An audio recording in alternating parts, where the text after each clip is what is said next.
26واں پارہ سورہ قاف کی تفسیر، معانی اور مفاہیم پر خطبات جمعۃ المبارک میں ہماری گفتگو کا سلسلہ جاری ہے،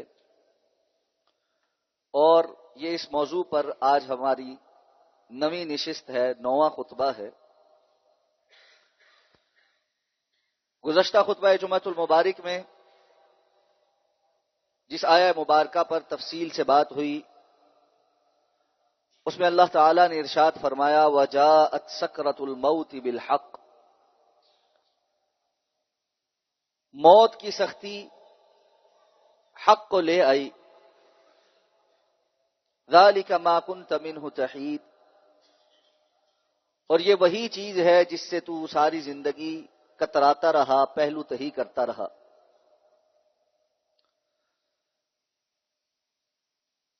اس سے قبل انسان کی تخلیق،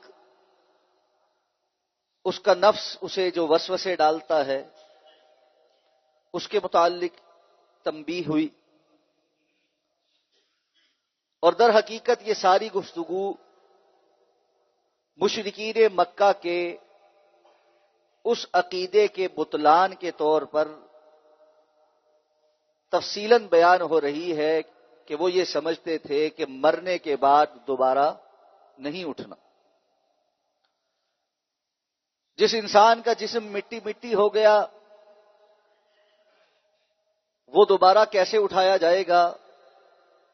وہ لوگ جو کروڑوں سال پہلے مر گئے، ہزاروں سال پہلے مر گئے، کیسے اٹھائے جائیں گے؟ اور پھر اتنی مخلوق کو اٹھا کر زندہ کر کے ان کا حساب کتاب کیسے لیا جائے گا؟ یہ کیوں کر ممکن ہے؟ ان کے اس اعتراض کے اللہ رب العزت نے بہت سے جوابات ارشاد فرمائے۔ تو فرمایا جس نے پہلی مرتبہ پیدا کیا وہ دوسری مرتبہ پیدا کرنے پر قادر ہے، اور تم یہ سمجھتے ہو کہ اتنی مخلوق کو دوبارہ پیدا کرنا کیوں کر ہوگا؟ تو کیا اللہ نے آسمانوں اور زمین کو پیدا نہیں کیا؟ جو رب کائنات آسمانوں اور زمین کو پیدا کر سکتا ہے تو اس کائنات میں ایک نقطے سے بھی کم حیثیت رکھنے والی اس دنیا کے اندر موجود انسانوں کا دوبارہ پیدا کر دینا اس کے لیے کیسے مشکل ہو سکتا؟ پھر حساب کیوں کر ہوگا؟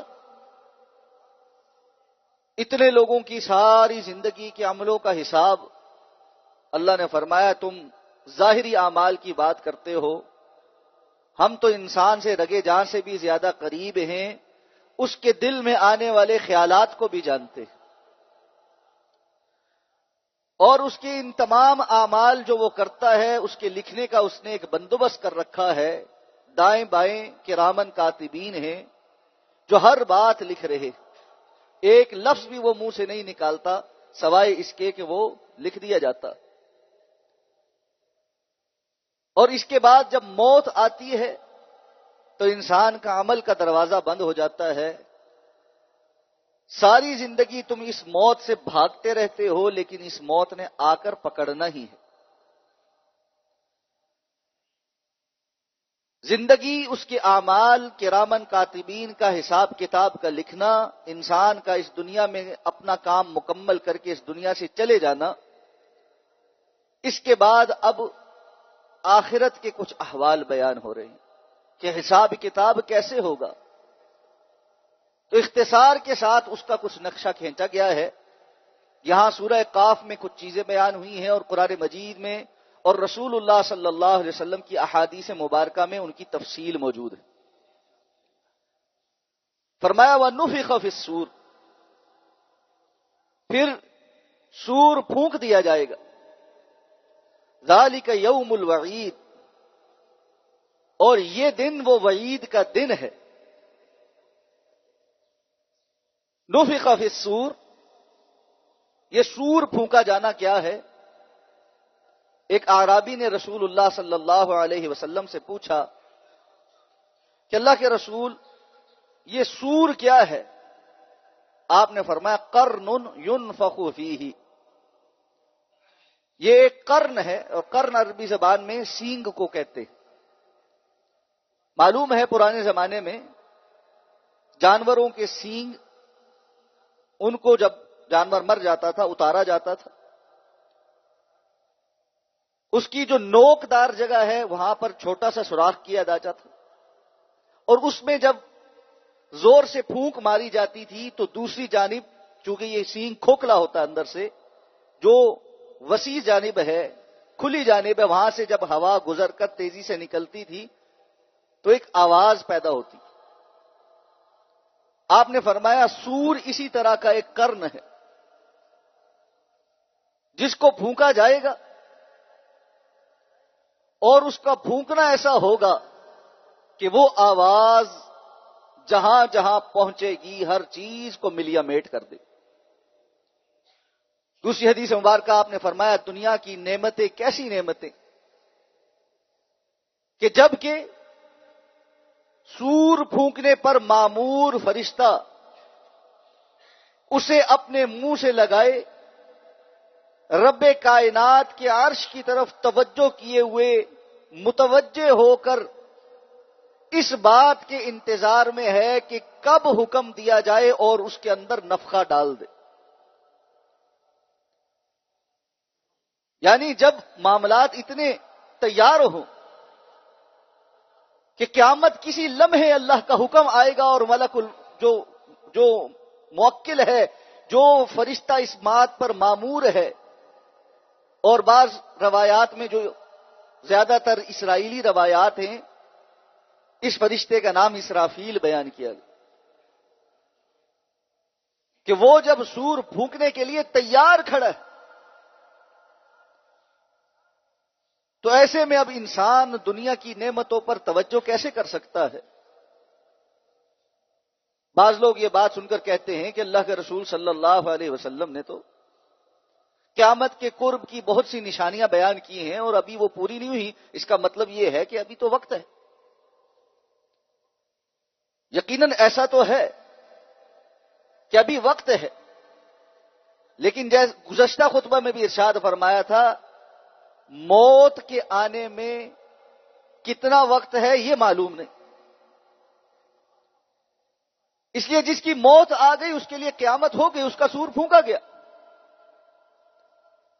اور وہ لوگ جو دنیا میں زندہ ہوں گے اور اس وقت سور پھونکا جائے گا اور ان پر قیامت قائم ہوگی، اللہ ہمیں ان میں سے نہ کرے. کیا آپ نے فرمایا وہ دنیا کے بدترین لوگ ہوں گے اور قیامت اس وقت قائم ہوگی پوری دنیا میں ایک بندہ بھی اللہ اور اللہ کہنے والا بھی نہیں ہوگا. اور معلوم ہے قرآن مجید میں اللہ تعالیٰ نے بتلایا ہے کہ سور کا پھونکا جانا 2 مرتبہ ہے، یہ 2 نفخے. اللہ تعالیٰ نے ارشاد فرمایا وَنُفِخَ فِي الصُّورِ فَصَعِقَ مَن فِي السَّمَاوَاتِ وَمَن فِي الْأَرْضِ إِلَّا مَن شَاءَ اللَّهُ. سور پھونکا جائے گا اور جو کوئی آسمانوں اور زمین میں ہے وہ سب کے سب غشی میں چلے جائیں گے، موت سے ہمکنار ہو جائیں گے، ہوش حواس سے بیگانے ہو جائیں گے، الا من شاء اللہ، سوائے جس کو اللہ بچانا چاہے. یہ نفخہ صاعق ہے. اس نفخے کے بعد ہر کوئی مر جائے گا. رسول اللہ صلی اللہ علیہ وسلم کی حدیث ہے، آپ صلی اللہ علیہ وسلم نے فرمایا سب سے پہلے اس آواز کو وہ بندہ سنے گا جو اپنے اونٹ کی حوض کو اس کے کنارے لیپ رہا ہوگا، اور جیسے ہی وہ سنے گا تو وہ مر جائے گا. اور اس کے بعد جہاں جہاں یہ آواز جائے گی وہ ساری مخلوقات مر جائیں گی. کل من علیہا فان ویبقى وجہ ربک ذو الجلال والاکرام. اس کے بعد اللہ رب العزت آپ صلی اللہ علیہ وسلم نے فرمایا ایک بارش نازل کریں گے جو شبنم کی طرح زمین پر نازل ہوگی، اور جس کی باقیات دنیا میں جہاں پڑی ہیں وہاں اللہ تعالیٰ اس کے جسم کو زمین میں پیدا فرما دے گا. اس کے بعد قرآن مجید میں اللہ فرماتے ہیں ثم نفخ فیہ اخری، پھر اللہ رب العزت کی طرف سے ایک مرتبہ پھر سور پھونکوایا جائے گا. فَإِذَا هُمْ قِيَامٌ يَنظُرُونَ.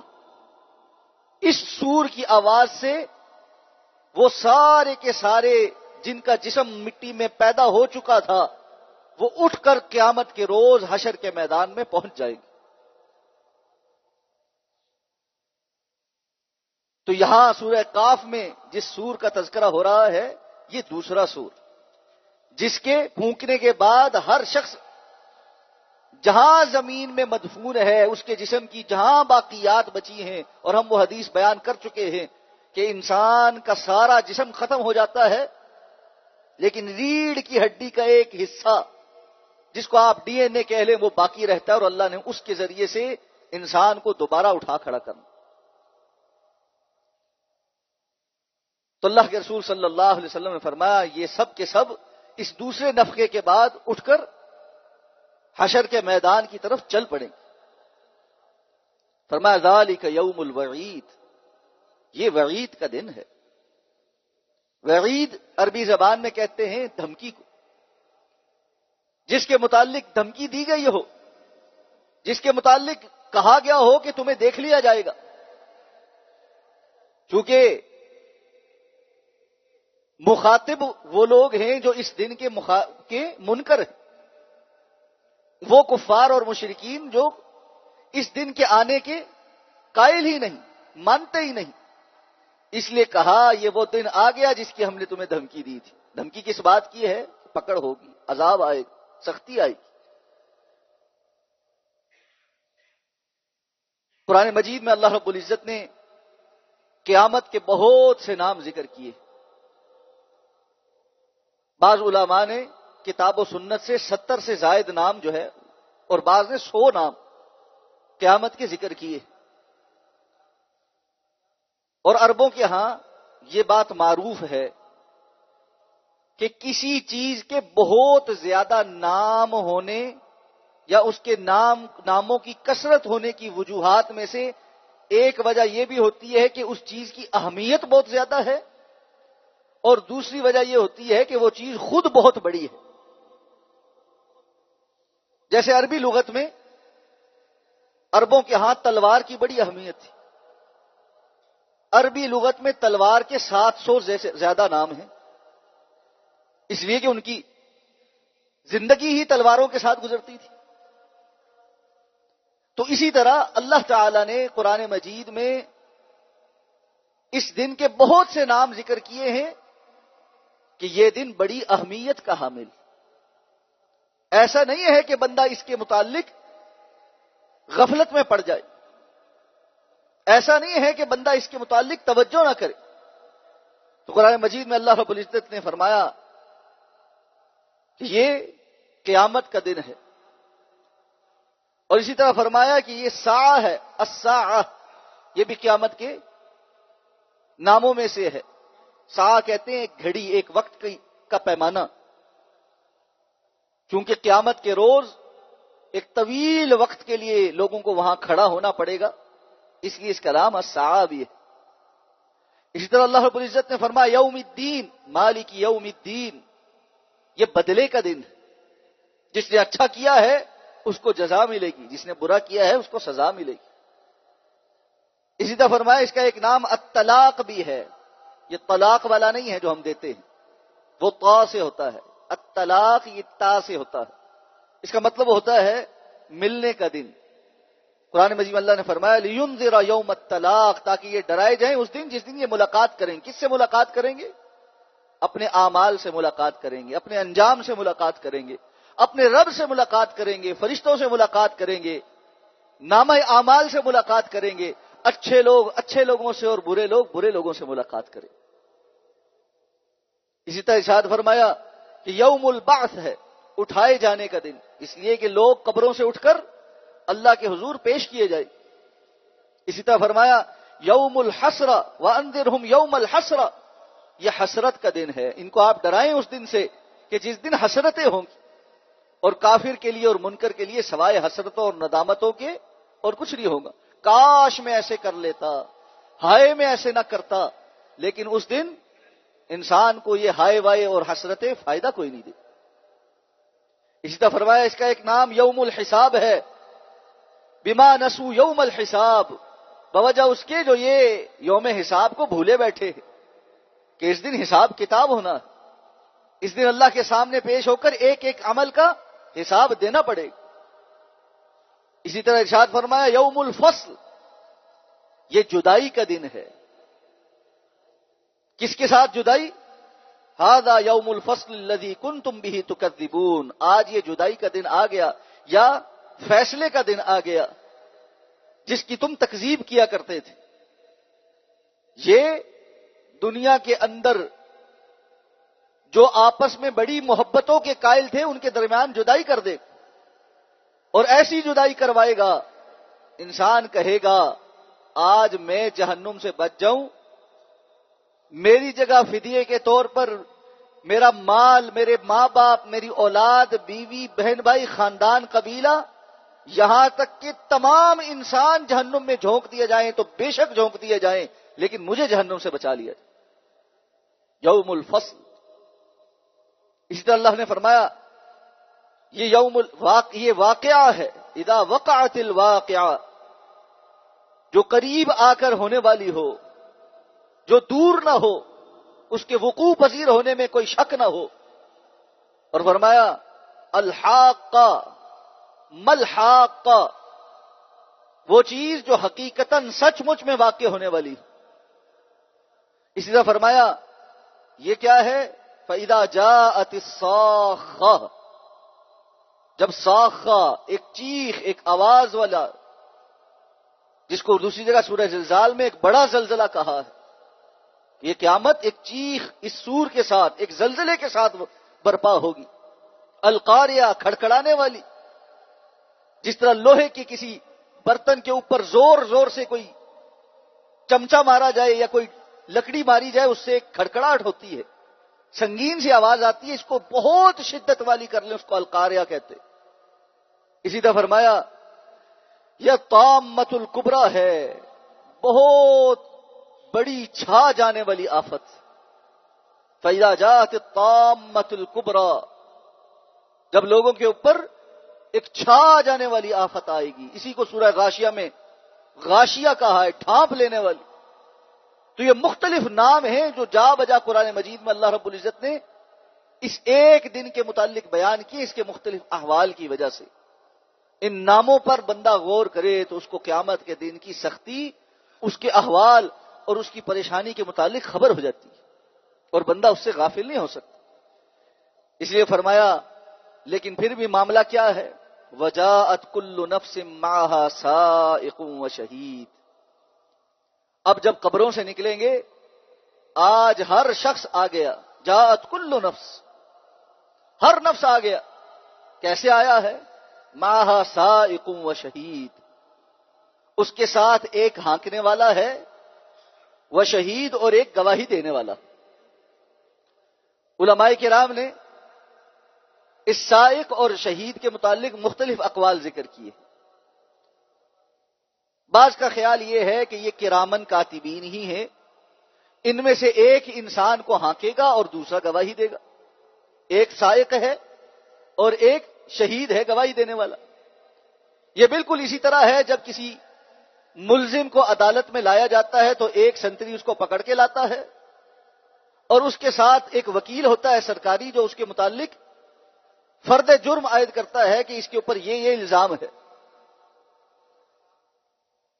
اسی طرح بعض علماء نے کہا سائق تو فرشتہ ہے جو اس کو ہانک کر لائے گا، اس کی ڈیوٹی یہ ہے اس کو پکڑ کر اللہ کے دربار میں پیش کرے گا، بھاگ نہیں سکے گا. شہید مختلف چیزیں ہیں.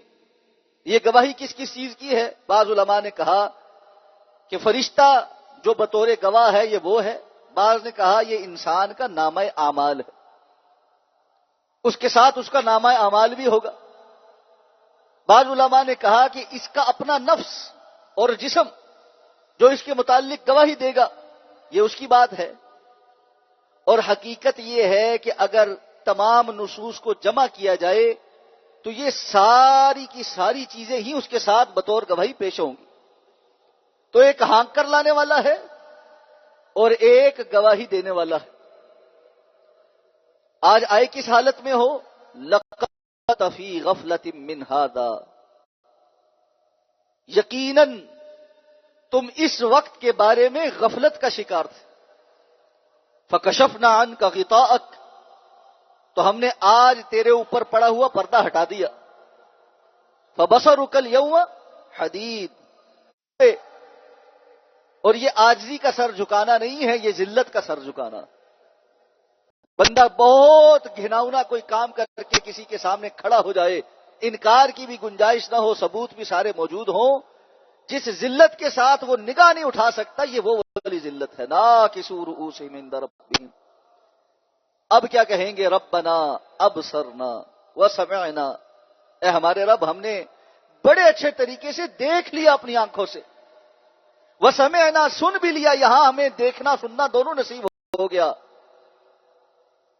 کیونکہ دنیا میں انکار اسی بات پر تھا نا کہ یہ تو حواس خمسہ میں آ نہیں سکتا، یہ تو غیب کے معاملات ہیں جو لوگوں نے گھڑ لیے. حقیقت تو وہ ہے جو سائنٹیفک پروف کے ساتھ آتی ہو. یہ سائنس پڑھ پڑھ کے اتنے زیادہ ہم اس کے دلدادہ ہو گئے کہ ہر وہ چیز جو حواس خمسہ میں نہ آ سکے اس کا انکار کر دیا. کہا یہ دین والوں نے ایک دھوکہ بنایا ہے، گھڑ کے رکھی ہے باتیں تاکہ اپنے آپ کو طفل تسلیہ دے سکے، دنیا میں کچھ حاصل نہیں کر سکے تو اپنے آپ کو مطمئن کرنے کے لیے ان کہانیوں پر یقین کر لیا.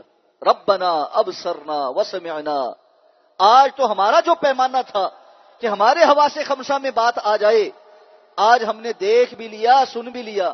فرجعنا نعمل صالحا انا موقنون، ہمیں واپس تو بھیج دے، ہم اچھے اچھے کام کر کے آئیں گے، ہم یقین کرتے ہیں.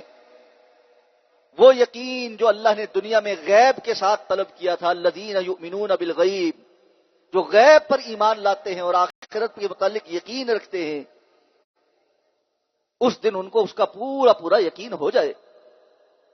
لیکن فرمایا ذالک ما كنت لقد كنت فی غفلۃ من ھذا، تو اس کے متعلق غفلت میں تھا. مفسرین کرام نے کہا ہے یہ خطاب کس سے ہو رہا ہے؟ بعض کا خیال ہے یہ خطاب صرف کفار سے ہو رہا، کیونکہ پیچھے سے ان کی بات چلی آ رہی ہے. اور دیگر نے کہا کہ یہ خطاب سب سے ہے، کفار سے بھی ہے اور اہل ایمان سے بھی ہے. کفار کی غفلت اور طرح کی ہے، اہل ایمان کی غفلت اور طرح کی ہے. جیسے قرآن مجید میں عموماً کہا ہے اقترب للناس حسابهم وهم فی غفلۃ معرضون، لوگوں کے حساب کا وقت بڑا قریب آ چکا، لیکن وہ ہیں کہ رخ پھیر کر غفلت میں پڑے ہوئے. تو کافر کی غفلت تو یہ ہے وہ مانتا ہی نہیں کہ میں نے یہاں کھڑا ہونا ہے. بہت سے اہل ایمان کی غفلت کیا ہے؟ مان تو لیا کہ قیامت کے روز اللہ کے سامنے پیش ہونا ہے، اعمال چغلی کھاتے ہیں کہ مانا ہے یا نہیں مانا. اعمال میں روز جھوٹ بولتا ہے، لوگوں کو دھوکہ دیتا ہے، بد اخلاق ہے، بد کردار ہے، چور ہے، اچکا ہے، ظالم ہے، وراستے ہڑپ کر جانے والا ہے. نماز کی ندا لگتی ہے، 5 وقت مؤذن اذان دیتا ہے، حی علی الصلاۃ حی علی الفلاح.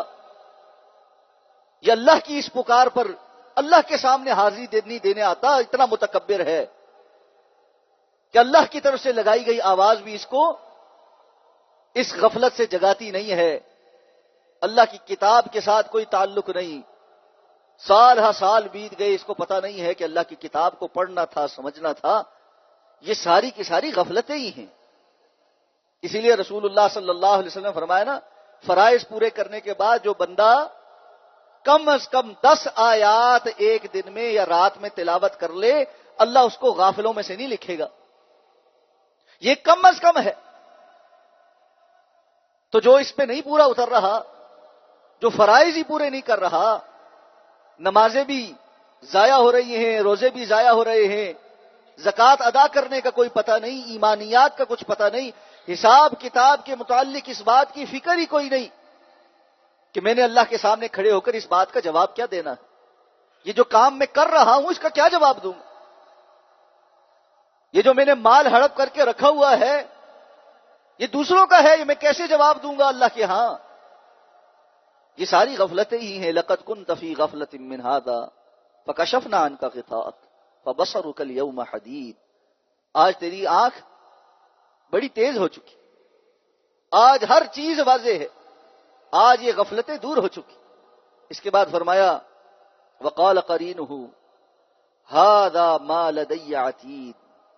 اس کا قرین کہے گا یہ جو میری تحویل میں تھا آج یہ حاضر ہے. یہ قرین کون ہے؟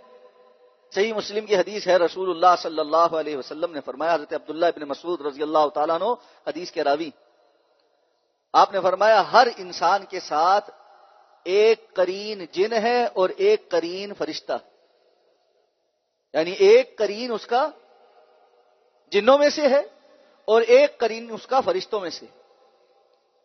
آپ سے صحابہ نے پوچھا اللہ کے رسول صلی اللہ علیہ وسلم کیا آپ کے ساتھ بھی یہ جن قرین ہے؟ آپ نے فرمایا میرے ساتھ بھی یہ جن قرین ہے، لیکن اللہ نے میری مدد فرمائی اور وہ مسلمان ہو گیا اور وہ مجھے سوائے خیر کے اور کوئی بات نہیں بتلا. اب یہ دو باتیں ہیں، اس کو کوئی جو فرشتہ ہے کرامن کاتبین کے ساتھ مکس اپ نہ کرے، وہ علیحدہ فرشتے. اس فرشتے کا کام کیا ہے؟ یہ انسان کو برائی کے خلاف نیکی کی بات بتلاتا ہے. ہمارے دل کے اندر بسا اوقات ایسا کوئی برا خیال آتا ہے وہم و گمان میں نہیں ہوتا یہ کہاں سے آ گیا. الذی یوسوس فی صدور الناس، یہ جو وسوسہ ڈالنے والا ہے، جو انسان کا دشمن ہے، یہ قریب. اور اس کے مقابلے میں برائی کو چھوڑ دینے کی ایک آواز جو اندر آتی ہے، عموماً ہم اس کو ضمیر کی آواز کہہ دیتے. یہ جو ضمیر کی آواز ہے نا، یہ اس فرشتے کی ٹھک ٹھک ہے جس کو اللہ نے ہمارے ساتھ لگایا ہے کہ جہاں برائی کی دعوت دینے والا موجود ہے وہاں پر خیر کی دعوت دینے والا بھی موجود ہے. اب انسان کے اپنے اندر ریسپٹر ہے، وہ اس برائی کی دعوت کو قبول کرے یا خیر کی دعوت کو قبول کرے. اب جیسے جیسے بندہ اس جانب مائل ہو جاتا ہے کہ دونوں میں سے کسی ایک جانب، اس کو اس جانب کا ذائقہ ہی اچھا لگنا شروع ہو جاتا ہے. بعض لوگ کہتے ہیں نا موسیقی روح کی غذا ہے، تو بھائی روح کی غذا ان کی گندگی بن چکی ہے. جس طرح کچھ لوگ جنک فوڈ کھانے کے عادی ہو جاتے،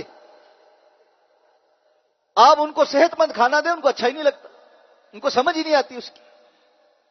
بالکل اسی طرح بعض لوگوں کا نفس اور ان کی روح اس گندگی کی اتنی عادی ہو چکی ہوتی ہے کہ اس کو اچھائی کی لذت محسوس نہیں ہوتی. اور اس کے مقابلے میں وہ اللہ کے بندے بھی ہیں جنہیں اللہ رب العزت کی کتاب، اللہ کی قرآن کی تلاوت میں لذت میں محسوس ہوتی، اللہ کے ذکر میں لذت محسوس ہوتی.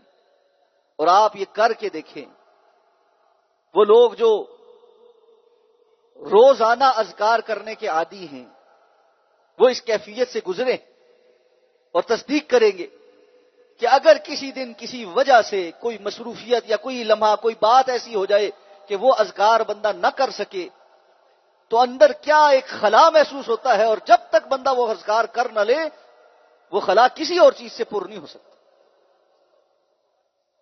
لیکن یہ لذت محسوس یہ حاصل کرنی پڑتی. اس کو اللہ کے رسول صلی اللہ علیہ وسلم نے ایمان کے ذائقے سے تعبیر کیا ہے. ذاق طعم الایمان، ایمان کا ذائقہ تو اسی نے چکھا ہے. من رضی باللہ ربا وبالاسلام دینا وبمحمد النبیہ، جو اللہ کو رب مان کر، اسلام کو دین دستور حیات مان کر اور محمد صلی اللہ علیہ وسلم کو اپنا نبی، اپنا پیشوا، رہنما، لیڈر مان کے راضی ہو گیا، اس کو ان تینوں کے مقابلے میں کوئی اور چیز فیسینیٹ نہیں کرتی، مطمئن ہے. تو یہ قرین ہے جو انسان کے ساتھ ہوتا ہے. اب انسان اپنا ساتھی، دلی دوست، ہمدرد اور خیر خواہ فرشتوں کو بنا لے یا اس ابلیس کے چہلے چہتان کو بنا لے، یہ اس کی اپنی مرضی ہے. تو نتیجتاً یہ ہے جو لوگ خیر پر چلنے والے ہیں آپ کو ان سے خیر ہی ملتی، اور کتنے لوگ ایسے ہیں جب جب آپ ان سے تجربہ کریں گے سوائے شر کے کچھ نہیں ملے گا. اس لیے کہ ان کا ساتھی وہ قرین ہے جو انسان کو برباد کر دینے والا. یہ روزمرہ کے جو اذکار ہیں یہ انسان کو اس جن قرین کی شر سے بڑا محفوظ رکھتے ہیں. اور یاد رکھیے ہم میں سے ہر ایک کے قرین آپس میں رابطے بھی کرتے ہیں اور ایک دوسرے کو گمراہی کی طرف مائل کرنے کے لیے مشورے بھی دیتے ہیں. یہی وجہ ہے رسول اللہ صلی اللہ علیہ وسلم فرمایا جو بندہ گھر سے نکلتے دعا پڑھ لیتا بسم اللہ توکلت علی اللہ لا حول ولا قوت الا باللہ، اس شیطان کے منہ پر اللہ رب العزت تالا لگا دیتے ہیں. یہ بول کر دوسروں کو مشورے نہیں دے سکتے. اپنے آپ کو ان جن قرینوں کے حوالے کر کے ہم سمجھتے ہیں ہم پہ جادو فلاں نے کرایا فلاں نے کرایا فلاں نے کرایا. شریعت پر آئیے، عمل کیجئے، طہارت پاکیزگی کا خیال کیجئے، اللہ کے احکامات کو پورا کیجئے، اذکار کیجئے، صبح و شام کی دعائیں پڑھیں. کسی بابے، کسی بزرگ، کسی دم تعویذ کی آپ کو ضرورت نہیں ہے. کتاب و سنت میں وہ چیزیں اتنی وافر مقدار میں بیان کر دی گئی ہیں کہ اگر ہم ان کو اختیار کر لیں تو ہم ان تمام شیطانی اثرات سے باہر نکل سکتے ہیں. اللہ رب العزت ہمیں اس کی توفیق عطا فرما دے. اس سے آگے اسی آیہ مبارکہ کا اگلا حصہ اور اگلی آیات پر انشاءاللہ اگلے خطبہ جمعۃ المبارک میں بات کریں گے. اللہ رب العزت سے اس دعا کے ساتھ اللہ میں سمجھ کر عمل کرنے کی توفیق عطا فرمائے. اقول قولی ھذا واستغفر اللہ لی ولکم ولسائر المسلمین برحمتک یا ارحم الراحمین.